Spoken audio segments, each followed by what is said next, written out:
Hi friends, welcome back to our channel. ఈరోజు కథ పాపం పిచ్చి తాత పోయాడు. ఈరోజు మనం ఇంకొక కథ చెప్పుకుందాం. ఈ కథ పేరేంటి అంటే పాపం తాత పోయాడు. అదే టైటిల్. వింతగా ఉందా? ఇప్పుడు వరకు విన్నట్లేదా? సరే, ఆ తాత ఎవరో, ఎందుకు పోయాడో, ఎక్కడికి పోయాడో తెలుసుకుందామా? సరే, కథలోకి వెళ్ళిపోదాం. అనగనగా అంట రామాపురం అనేటటువంటి ఒక పెద్ద గ్రామం ఉందంట. ఆ గ్రామంకి ఊరి చివర మర్రి చెట్టు కింద ఒక పెద్ద చెరువు ఉందంట. ఆ చెరువులోకి రకరకాల జంతువులు వచ్చి స్నానం చేసి వెళ్తూ ఉంటాయి. అయితే ఆ చెరువు దగ్గర చాలామంది జనాలు వచ్చి పశువుల్ని కడుగుతూ ఉంటారు. స్నానం చేయడం అంటే కొన్ని అవే వచ్చి మునిగేసి వెళ్ళిపోతాయి. కొన్నిటిని మాత్రం పనిగట్టుకుని వాళ్ళు తీసుకువచ్చి గడ్డి పెట్టి తోమి స్నానం చేపిస్తూ ఉంటారనమాట. పెట్ యానిమల్స్, డొమెస్టిక్ యానిమల్స్ ఏవైతే ఉన్నాయో అవన్నీ, గేదెలు, బర్రెలు అవన్నీ. అలా కాకుండా ఆ ఊర్లో ఉన్న ఆడవాళ్ళందరూ వచ్చి అక్కడే బట్టలు ఉతుకుతారంట. ఆ వాటర్ బాగుంటాయా, పొల్యూట్ అయిపోతాయా? తాగడానికి పనికొస్తాయా? డ్రింకింగ్ వాటర్గా పనికిరాదు. అది వర్షాకాలం. మనకి సంవత్సరంలో రకరకాల కాలాలు వస్తాయి కదా. ఎన్ని రకాలు ఉంటాయి? ఎండాకాలం, వర్షాకాలం, శీతాకాలం. కాబట్టి అది వర్షాకాలం అవ్వడం వల్ల ఏం జరిగిద్ది? వానలు ఎక్కువగా పడుతున్నాయి. వానలు ఎక్కువగా పడుతుంటే ఆడవాళ్ళు వర్షానికి తడిచి బట్టలు ఉతకడానికి రావట్లేదు. బర్రెలు కూడా పెద్దగా బయటికి రావట్లే. అందరూ గడ్డి కోసుకెళ్ళి అక్కడే వేస్తున్నారు, తింటున్నాయి, ఉంటున్నాయి. వాళ్ళ ఇంటి దగ్గరే స్నానాలు అవి చూసుకుంటున్నారు. నీళ్లు చెరువు నిండా ఉన్న వాడడానికి ఎవరు వర్షానికి భయపడి రావట్లేదన్నమాట. కానీ అదే అదునుగా తీసుకుని అక్కడ ఏమైంది అంటే వర్షాకాలం కాబట్టి కప్పలు ఎక్కువ పెరిగిపోయినాయి అంట. కప్పలు బాగా పిల్లలు పెట్టేశాయి. కప్ప పిల్లలు ఎలా వస్తాయి? డైరెక్ట్గా వస్తాయా? ఎగ్ నుంచి వస్తాయి. ఫస్ట్ ట్యాడ్పోల్ వస్తుంది సైకిల్లో. సో ఇది తెలుసు కదా. అవేంటి అంటే అలా ఒక కొన్ని తరాలు అంటే పెద్ద పెద్ద కప్పలు కూడా అయిపోయి ఫ్యామిలీలు తీసుకొచ్చి ఆ చెరువులో ఉండడం మొదలు పెట్టినాయి అంట. ఎందుకంటే ఆ చెరువును ఎవరు వాడట్లేదు. అవి ఉండడానికి చాలా బాగున్నాయి. చెరువు నిండా కావాల్సినంత మేత ఉంది. బతకడానికి ఇది చాలా బాగుంది. అంతే కదా, ఎవరైనా ఎక్కడ బతకాలనుకుంటారు? అన్ని సదుపాయాలు ఉండాలి. సో ఆ చెరువు అవైలబుల్గా ఉన్నాయి అన్నమాట. సో అందుకనే ఆ చెరువు నిండా ఏం జరిగింది అంటే చాలా రకరకాల కప్పలు పోగైపోయినాయి. అందులో రకరకాల రంగులు ఉన్నాయంట. పచ్చ కప్పలు ఉన్నాయి, బ్రౌన్ కలర్ ఉన్నాయి, నల్ల ఉన్నాయి, పెద్ద బౌండరీ కప్పలు ఉంటారు, ఎల్లో కలర్లో ఉన్నాయి, రకరకాల. అవి వాటి ఫ్యామిలీస్ని తీసుకొచ్చి ఉండడం మొదలుపెట్టాయి.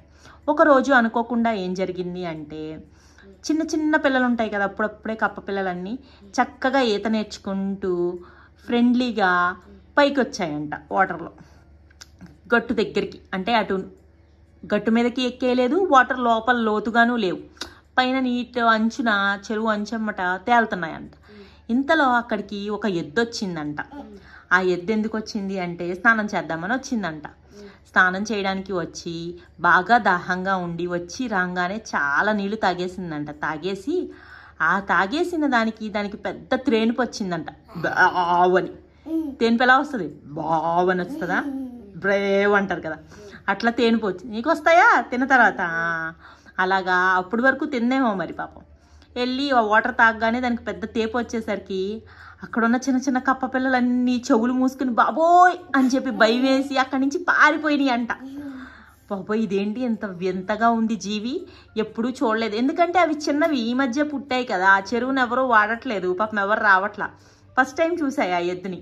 ఏం చేయాలో దానికి అర్థం కాల. దానికి తోడు దాని సైజే పెద్దగా ఉందంటే అది తేనిపిన తేనుపుకి దాని చెవులు పగిలిపోయినాయి. అట్లా దెబ్బకి పారిపోయి పరిగెత్తాయి అనమాట ఇంటికి. అమ్మో బాబోయ్ అని చెప్పి అక్కడి నుంచి పారిపోయి ఎక్కడికి వెళ్ళాయి అంటే డైరెక్ట్గా వాళ్ళ ఇంటికి వెళ్ళిపోయినాయి.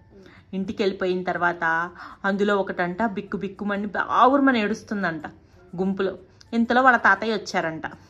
వచ్చి ఏం జరిగింది అని అడిగారంట. అడిగితే అది ఎక్కి ఏడుస్తూ తాత ఏమైందో చెప్పనా, నాకు చాలా భయం వేసింది అన్నంట. భయమా? ఎందుకు తల్లి, ఏం జరిగింది అని అడిగాడంట. మేము అని చెప్పి అది ఆగిపోతుంటే అందరూ కలిసి గట్టిగా మాకు భయం వేసింది, మేము చాలా భయపడిపోయాము అని అరవడం మొదలు పెట్టాయంట. ముందు అందరూ గోలాపి ఎవరో ఒకళ్ళు నాకు అర్థమయ్యేలా చెప్పండి అని అరిశాడంట తాత. అప్పుడు ఒకటి చిన్నగా ముందుకొచ్చి చిన్న గొంతు పెట్టుకుని తాత మేము చెరువులో ఈత కొడుతూ తేలుతూ వెళ్ళామా అంచు దగ్గరికి, అందులో ఒక పెద్ద జీవి వచ్చింది, నీళ్లు తాగి ఉన్న చోట ఉండకుండా పెద్ద పెద్దగా సౌండ్ చేసింది. ఆ సౌండ్ విన్న తర్వాత మా చెవులు పగిలిపోయినంత పనేసింది, మాకెంత భయం వేసిందో అని చెప్పాయంట. అప్పుడు వాళ్ళ తాతకి అర్థమైందంట. ఎందుకంటే ఆయన చాలా పెద్ద ఆయన, ఎప్పటి నుంచో ఆ చెరువులో ఉంటున్నాడు కదా.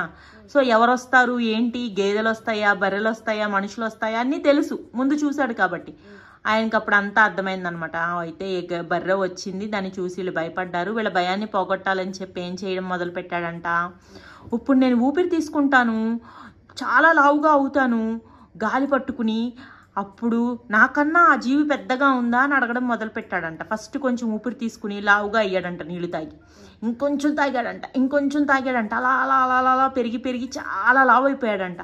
అయిపోయిన తర్వాత ఈ అన్నయ్య అంటే, లేదు నువ్వు ఇంకా చిన్నగానే ఉన్నావు, అది చాలా పెద్దగా ఉంది అని చెప్పడం మొదలుపెట్టినాయి అంట. అయితే ఉండండి, ఇంకా పెద్దగా అవుతానని ఇంకా నీళ్లు తాగి ఊపిరి బిగబట్టి ఇంత లావు కప్ప ఉబ్బిపోయిందంట. ఆఖరికి కాసేపటి తర్వాత ఎంతని పడుతుంది పొట్టలో, కొంచెమే కదా పడతాయి. ఆ కప్ప తాత ఏం జరిగిందంటే పొట్ట పగిలి చచ్చిపోయాడు, లంగ్స్ అన్నీ బయటకు వచ్చేసాయంట. పిల్లలకి ఏదో చూస్తున్నారు కదా ఎంటర్టైన్మెంట్ చేయాలి అని చెప్పి ఇలా చేస్తారా ఎవరైనా? నిజంగా వాళ్ళకి భయం వేస్తే చెప్పాలి చిన్నగా, ఇలాంటి జీవులు చాలానే ఉంటాయి, ఇది ఒకప్పుడు చెరువు, దీన్ని ఇలా వాడేవాళ్ళు, రకరకాల జంతువులు వస్తాయి ఇక్కడ స్నానం చేయడానికి, మనుషులు వస్తారు, ఇట్లా చెబుతా ఉంటే చిన్నపిల్లలు కదా తెలియదు, లోకం తెలుసుకుంటారు. అంతేగాని నువ్వేదో విన్యాసాలు చేద్దాము, వాళ్ళని డైవర్ట్ చేద్దాము అన్నట్టు నువ్వే అతి బలవంతుల్లాగా ఫీల్ అయ్యి చేసి ప్రాణాలు పోయేదాకా తెచ్చుకున్నాడు పాపం పిచ్చి తాత. ఇప్పుడైనా అర్థమైందా ఏ తాత పోయాడో, ఎవరి తాత పోయాడో? ఈ కథ నచ్చిందా? రేపు ఇంకో కథ చెప్పుకుందామా? Okay, bye. Thank you for watching. Please subscribe.